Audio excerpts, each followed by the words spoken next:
Okey, ini adalah contoh untuk maximum and minimum point. Okey, diberikan soalan y equal to 2x² tolakkan dengan 4x tolakkan dengan 1. Okey, soalan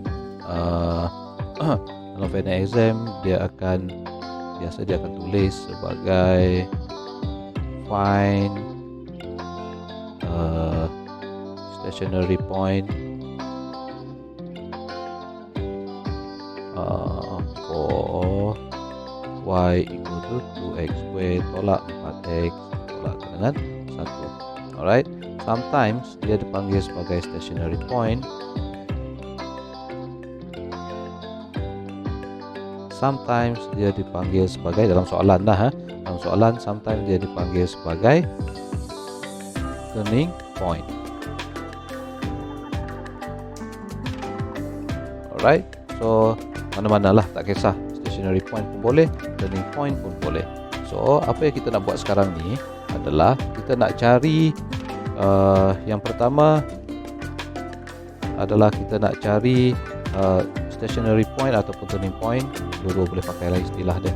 Okey, yang kedua nanti, okey, so this mean yang ini kita cari koordinat. Alright, so yang kedua yang kita nak cari adalah nature of turning point. Alright, so itu yang akan kita cari nanti. Okay, so you ikut saja langkah mudah yang ini. Oh, sebelum itu case untuk yang ini sekarang, kalau kita tengok soalan yang ini, the highest power of x yang kita gunakan adalah 2. Okay, kita rujuk dekat sini ya. The highest power of x kita sekarang adalah x power of 2. So 2. Kalau the highest power of x 2 bermaksud sekarang ini kita hanya akan dapat satu koordinat sahaja. Okay, kalau the highest power of x yang ini adalah 3, so kita akan dapat 2 koordinat, iaitu nanti yang selepas ini, nanti contoh yang selepas ini. Okay, so sentiasa ingat kalau soalan dia, alright, dia berikan soalan ini, cari stationary point ataupun sometimes dia panggil sebagai turning point. Okay, kalau power, the highest power of x dia adalah 2, so you all cuma akan dapat hanya satu koordinat sahaja. So selepas you dapat koordinat ini, tentukan sama ada the maximum or minimum point. Cari nature of turning point yang kita dah dapat. Okay, so langkah pertama yang you all perlu buat adalah, okay, first step, you differentiatekan, alright, dy over dx. So kita akan dapat 4x tolakkan dengan 4. Itu adalah langkah yang pertama. Okay, langkah yang kedua yang you all perlu buat, declare gradient of tangent equal to 0. Okay, why gradient of tangent kita declare sebagai 0? Because nanti sama ada maximum ataupun minimum point, okay, pada bahagian puncak dia ni, yang mana koordinat dia berada. Okay, x dan y, koordinat pada x dan y ini, gradient of tangent dia, iaitu dy over dx dia adalah kosong.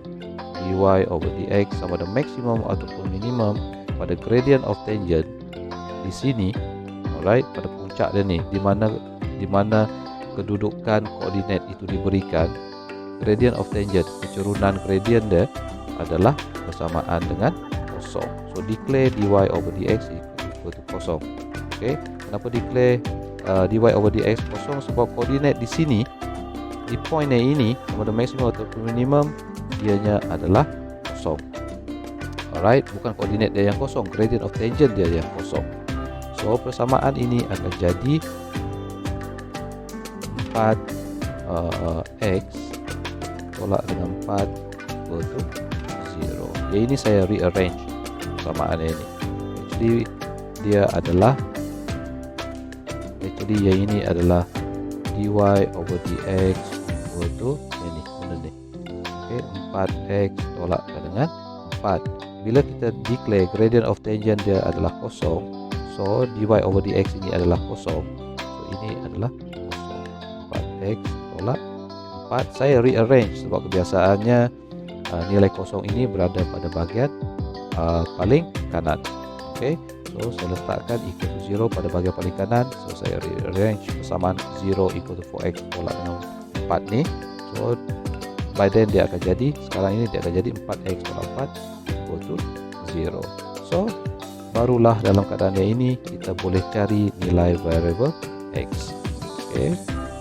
So rearrange, kita akan dapati bahawa nilai x kita adalah 1. So sekarang kita sudah x equal to 1, nilai x sudah kita dapat. So kita cuma nak cari sahaja sekarang nilai y. So bagaimana cara kita nak dapatkan nilai y?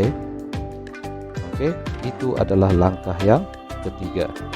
So when x is equal to 1, okay, so y kita adalah bersamaan nilai dengan, so y yang ini sentiasa rujuk kepada soalan yang asal. Okay, function yang asal. Ini adalah function yang asal. Apa jua calculation, bila dapat nilai x, sentiasa cari nilai y dia merujuk kepada function yang asal. Ini adalah function of x yang asal. Because graph dia adalah graph yang asal. Alright, so sentiasa rujuk kepada equation yang asal. So nilai x yang kita dah dapat dekat sini, bila kita jadikan gradient of tangent equal to 0, sentiasa letakkan nilai x dia, variable dia ni, nilai variable dia sekarang adalah 1 ke dalam persamaan yang asal. Alright, jangan letakkan dalam ni first order yang ini, tak ada kaitan. Sentiasa rujuk kepada asas dia, iaitu yang asal dia, sumber yang pertama. Okay, sumber yang pertama dia adalah function of x bagi y. Alright, so kita masukkan nilai dia 1 tolak 4 tolak 1 tolak dengan 1, yang mana y nanti kita akan dapat nilai dia adalah negatif 3. Okay, so langkah seterusnya yang perlu you all buat, so yang ini juga penting, satu markah untuk yang ini. Okay, so langkah yang keempat, you declare. Alright, boleh yang demikian. Turning point ini kita declare koordinat dia is, okay, x, y. X kita dah dapat, x, y juga kita dah dapat. Sekarang ini ini adalah 1 dan juga negatif 3. Okay, cuma masalah dia sekarang, untuk yang ini kita tidak tahu nature of turning point yang ini, sama ada dia positif, dia maksimum ataupun dia minimum. So kita kena dapatkan, okay, sama ada ianya maksimum ataupun minimum. Cara dia mudah saja. Okay, apa yang perlu kita buat, ini adalah langkah yang kelima. Okay, kita nak cari nature of turning point.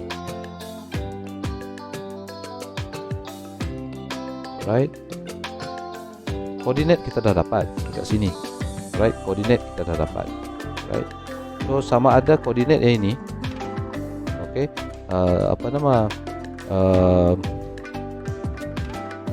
turning point ataupun koordinat pada koordinat untuk turning point yang ini, dia sebenarnya membentuk sama ada maximum point ataupun minimum point. That's why kita mesti cari x and y ini, dia boleh jadi x and y maximum, x and y untuk minimum.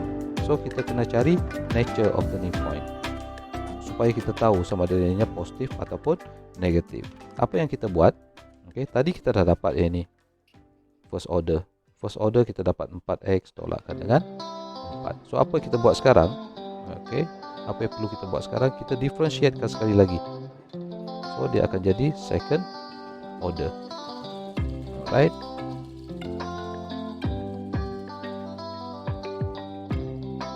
so dia akan jadi second order. So differentiatekan sekali lagi first order yang kita dah dapat. Okay, differentiatekan sekali lagi. So kita akan dapat 4. Okay, 4 adalah positif. So maksud dia adalah greater than 0. Tengok balik syarat dia. So greater than 0 bermaksud koordinat 1, 3 ni, 1, 3 ni, turning point yang 1, 3 ini, dia sebenarnya adalah minimum point. Alright, so letakkan saja dalam bracket minimum point. So minimum point, that means 1 negatif 3 ni, koordinat 1 negatif 3 ni bentuk dia adalah begini. Okey, di sini XY yang ini adalah 1 negatif 3.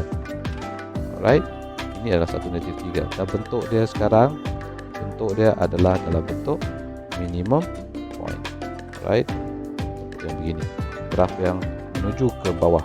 So gradient of tangent dia mengurang 0 lebih daripada